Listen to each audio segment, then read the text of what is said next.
वसुदेवसुतं देवं कंसचाणूरमर्दनं देवकी परमानन्दं कृष्णं वन्दे जगद्गुरो गुरुर्ब्रह्मा गुरुर्विष्णु गुरुर्देवो महेश्वर गुरु साक्षात् परब्रह्म तस्मै श्री गुरुवे नमः। आज हम बात कर रहे हैं वही सीडीएस के बारे में, और यूपीएससी इसका भी एग्जाम कंडक्ट करता है। और दूसरा जो मेजर डिस्कशन में थोड़ा सा और डिस्कशन होगा वो हमारे वानप्रस्थ के बारे में ही होगा। तो सीडीएस जो कंबाइंड डिफेंस सर्विसेज एग्जाम है, उसका मतलब है कि इसमें एग्जाम देने के बाद आप ये 4 संस्थाओं में जा सकते हैं।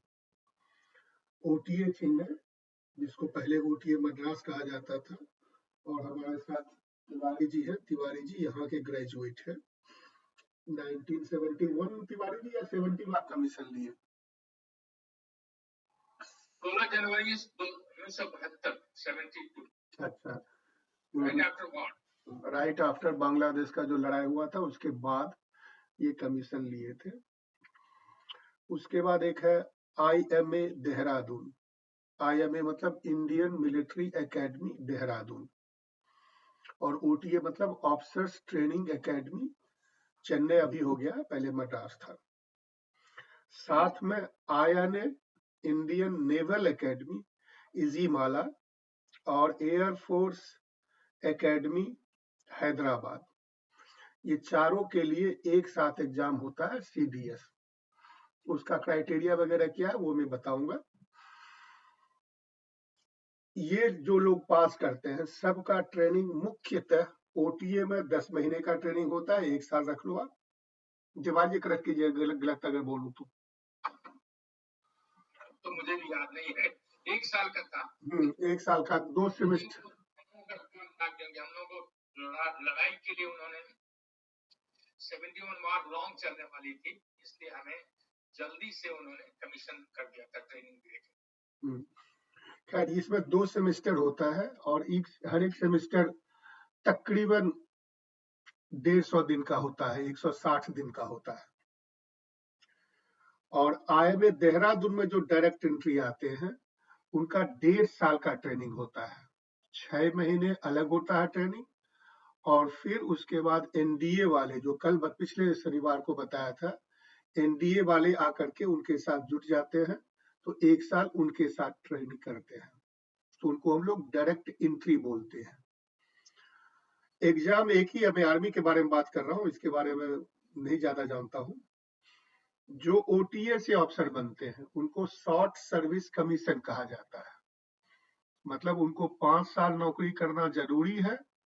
उसके बाद अगर वो चाहें और उनका कमांडिंग ऑफिसर रिकमेंड करे, जो कि 99% कमांडिंग ऑफिसर रिकमेंड कर ही देता है, मुख्यतः उनकी चाहत के ऊपर है कि और वो करना चाहते हैं नौकरी या नहीं।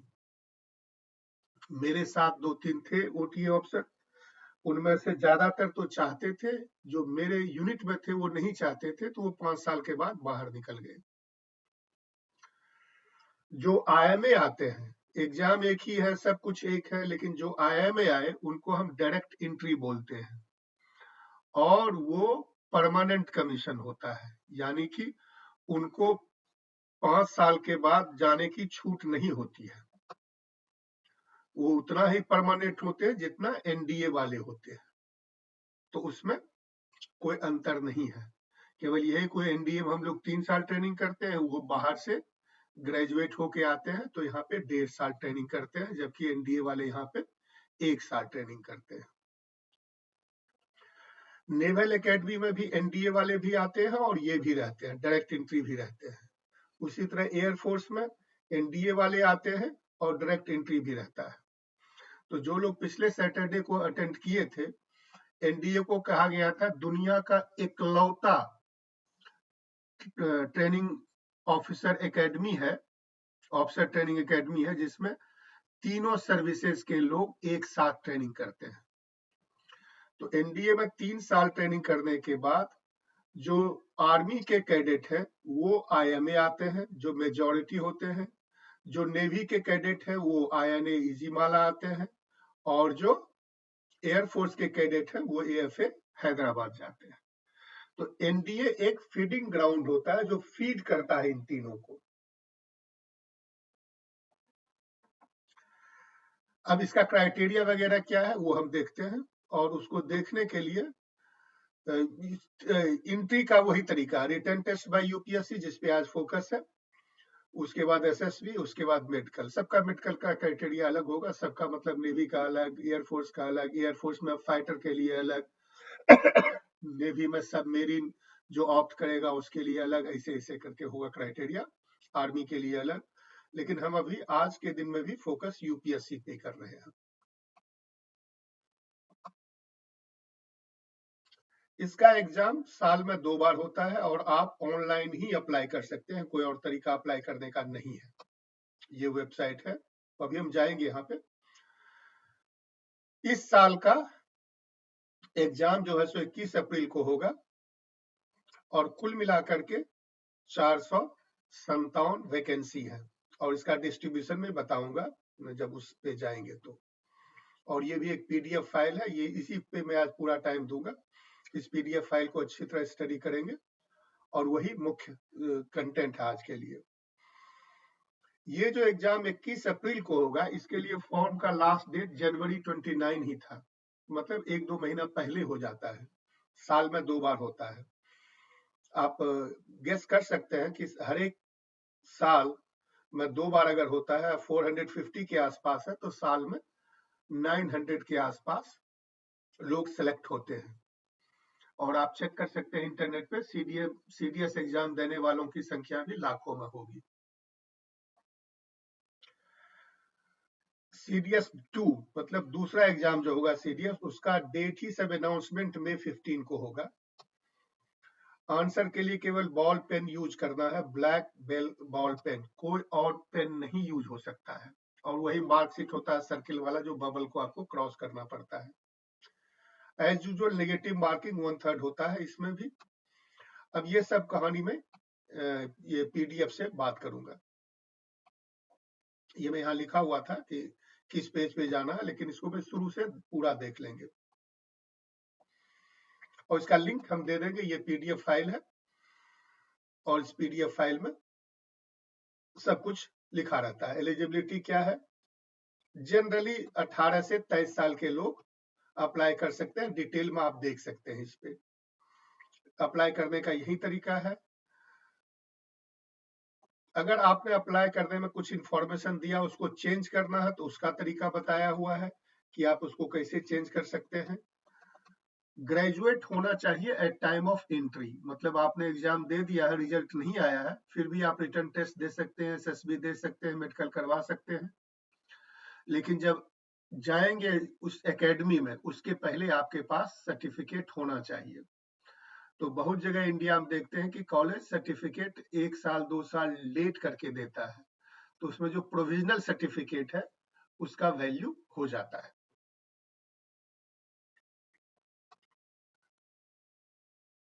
क्लियर कट बताया हुआ कि जब आपने फॉर्म भरा तो इस तारीख से इस तारीख तक आप चेंज कर सकते हैं, उसके बाद चेंज नहीं कर सकते हैं। एक बार आपने भर दिया तो एप्लीकेशन विड्रॉ नहीं कर सकते हैं। एप्लीकेशन सबमिट करने, ये हर एक बार CDS 1 का ये निकला है, देखिए यहाँ पे CDS 1 है, तो May 15 को CDS 2 निकलेगा, तो वो बताएगा आपका डेट ऑफ बर्थ किस ड्यूरेशन में होना चाहिए, और क्या क्या क्राइटेरिया है, सब बताएगा डिटेल में। ये देखिए 89 पेज का इंस्ट्रक्शन निकलता है, अब बहुत डिटेल में दिया हुआ रहता है, इसलिए इसको मैं थोड़ा स्किप करता हूँ, आप पढ़ लीजिएगा, मैं लिंक भेज दूंगा। मोबाइल फोन ऑब्वियसली बैन रहेगा एग्जाम के अंदर, और एक ही सिटिंग में एग्जाम होता है। NDA वाला 2 सिटिंग में होता है, इसमें एक ही सिटिंग में होता है। अब ये देखिए वैकेंसी क्या है, जो 457 है उसमें से 100 स्टूडेंट IMA जाएंगे, इंडियन मिलिट्री एकेडमी देहरादून जाएंगे, जिसको हम डायरेक्ट एंट्री बोलते हैं। इंडियन नेवल एकेडमी 32 जाएंगे, एयरफोर्स एकेडमी 32 जाएंगे, और देखिए सबसे ज्यादा कहाँ जा रहे हैं, ओटीए मद्रास, ये मेन के लिए है, और वुमेन के लिए अलग से 18 है। ये भी कहाँ जाएंगे? ये भी ओटीए मद्रास जाएंगे। तो हमने देखा कि एनडीए में 31 लड़कियां आती थी और ओटीए मद्रास में 18 आती हैं। 18 साल में 2 बार आएंगी तकरीबन, इस बार 18 और अगले बार फिर से 18 आएंगी। एनडीए का भी एग्जाम 2 बार होता है और सीडीएस का भी एग्जाम 2 बार होता है। तो ये जो नंबर दिया हुआ है ये सीडीएस 1 के लिए है। सीडीएस 2 के लिए नंबर थोड़ा वेरी कर सकता है, जनरली ज्यादा वेरी नहीं करता है। किसी कोई प्रश्न है इस पे तो आप हम लोग डिस्कस कर सकते हैं, नहीं तो हम आगे चलते रहेंगे।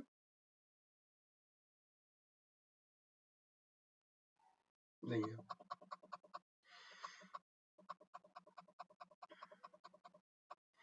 ये सब आप पढ़ सकते हैं, लेकिन मोटा मोटी है, मैं सिलेबस पे जाना चाह रहा हूँ। एनसीसी सी सर्टिफिकेट का वैल्यू सीडीएस एग्जाम में वो नहीं होता है जिसमें कहा जाता है कि आप अगर एनसीसी सी सर्टिफिकेट है तो आपको रिटन टेस्ट नहीं देना पड़ेगा और आप सीधे इंटरव्यू देंगे। वो कहानी नहीं है, आपको रिटन टेस्ट भी देना पड़ेगा।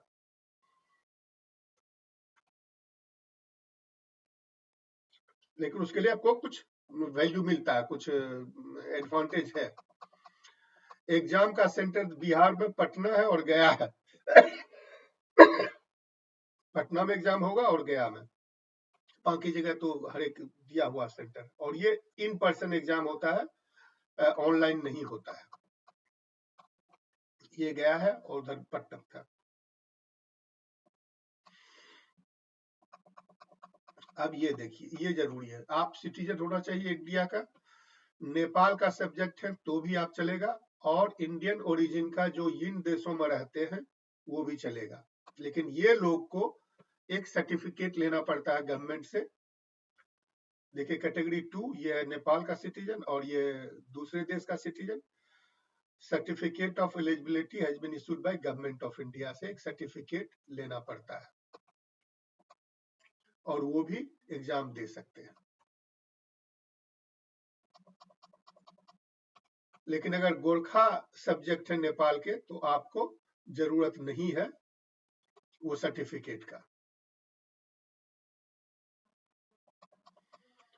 आईएमए के लिए एज का क्राइटेरिया ये है, तो अभी अगर जनवरी 2 ये समय है 2024, तो ये करीब करीब हो जाता है 23 साल का उम्र, 23 से थोड़ा ज्यादा, और 2006 में 18 के आसपास हो जाता है। तो 18 से 23 साल के बीच के लोग आईएमए के लिए दे सकते हैं। नेवी में भी वही क्राइटेरिया है, एयर फोर्स में थोड़ा क्राइटेरिया अलग है, लेकिन जो इसको जरूरत हो वो यहाँ पढ़ सकता है। कंडीशन ये होता है कि जो भी एडमिशन लेता है वो शादी नहीं कर सकता है ट्रेनिंग के दौरान, या शादी पहले नहीं किया होना चाहिए। तो अगर कोई मैरिड है तो वो नहीं ज्वाइन कर सकता है। तो आजकल जो हुआ है, नया चला है वीर नारी करके, तो जो वीर नारी मतलब जिसके पति गुजर चुके हैं लड़ाई में, उनके लिए कुछ कंसेशन दिया गया है, वो ज्वाइन कर सकते हैं।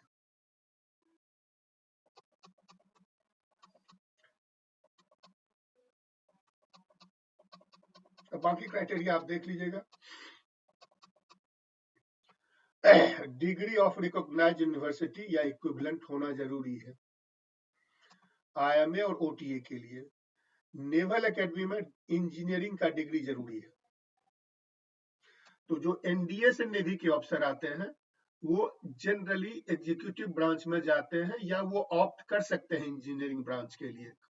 अगर वो ऑप्ट करते हैं इंजीनियरिंग ब्रांच के लिए तो एनडीए के अंदर उनका साइंस स्ट्रीम होना जरूरी है। अगर वो एग्जीक्यूटिव ब्रांच में जाते हैं तो जरूरत नहीं है। उसी तरह एयरफोर्स में रिकॉग्नाइज्ड होना चाहिए और इंजीनियरिंग लोग भी जा सकते हैं।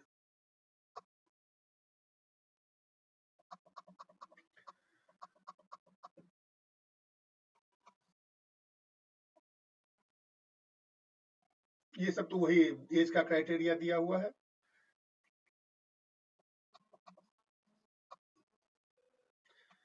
एप्लीकेशन फी 200 लगता है और इनको एग्जम्पशन है, SC ST और फीमेल कैंडिडेट को नहीं लगता है। ये सब डेट दिया हुआ कब आप अप्लाई कर सकते हैं, कैसे कर सकते हैं, ये उसी का एप्लीकेशन का प्रोसेस है, वो तो हर एक बार अलग अलग होगा।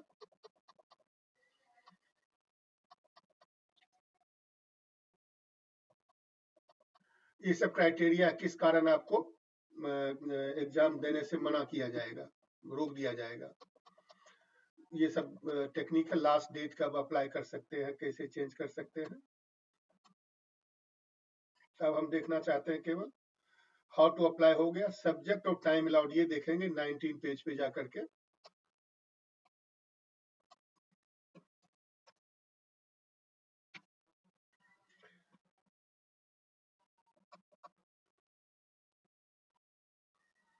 ये एक ही बार एग्जाम होता है और यहाँ पे टाइम नहीं दिया है, लेकिन एक ही 2 घंटे में, 2.5 घंटे में एग्जाम हो जाता है। ये 6 घंटे का है, सॉरी माय फॉल्ट। ये IMA और एयरफोर्स के लिए 3 सब्जेक्ट होता है और OTA के लिए 2 ही सब्जेक्ट होता है और 2-2 घंटे का परीक्षा होता है, 100-100 नंबर का, यहाँ 300 नंबर का होता है। तो फिर यहाँ पे फिर से देखने वाली बात है, ये 300 ही नंबर है और SSB में कितना नंबर होता है, SSB में 900 होते हैं नंबर। तो इस 300 में जितना अच्छा आप कीजिएगा, मेरिट में आने का चांस उतना ज्यादा है, क्योंकि SSB में बहुत ज्यादा वेरिएशन नहीं आता है। कुछ लोगों को एक्सेप्शनल होते हैं, उनको 500 से ऊपर आ जाता है नंबर, 600 तक भी आ जाता है, लेकिन जनरली सब 360 से 370 के बीच में मेजॉरिटी रहते हैं और 360 पास मार्क है। तो मेरिट में आने के लिए रिटन टेस्ट बहुत इंपॉर्टेंट होता है।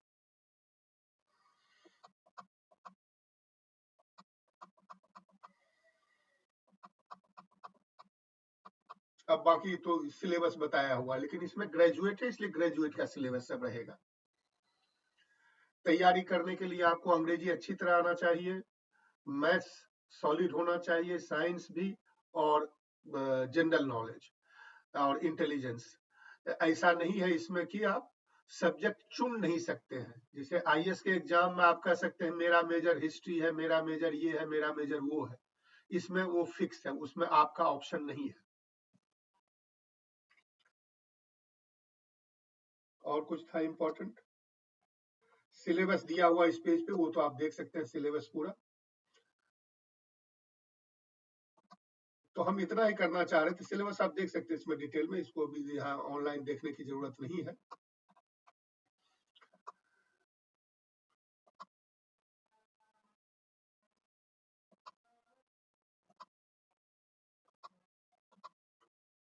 ये सब उसी का लिंक है और पावर पॉइंट में कुछ नहीं है। अब यहाँ पे मैं वो टॉपिक खत्म करना चाहता हूँ CDS का रिटन टेस्ट के बारे में। अगर आप किसी को प्रश्न हो तो पूछो।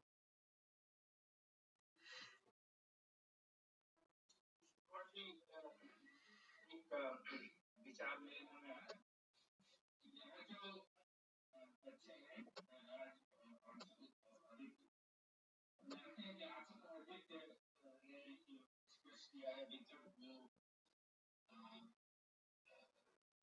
सर्विसेज के लिए नहीं किया है, जो मैं जानता हूँ, और राज का पता नहीं वो क्या करना चाहते हैं, लेकिन जो भी करना चाहते हैं, ये कह रहा हूँ कि आप में से बहुत लोगों को समझ में शायद आ रहा नहीं रहा होगा कि हम लोग तो आर्मी में जाने वाले नहीं, एयरफोर्स में, नेवी में, क्यों हम ये जानते हैं।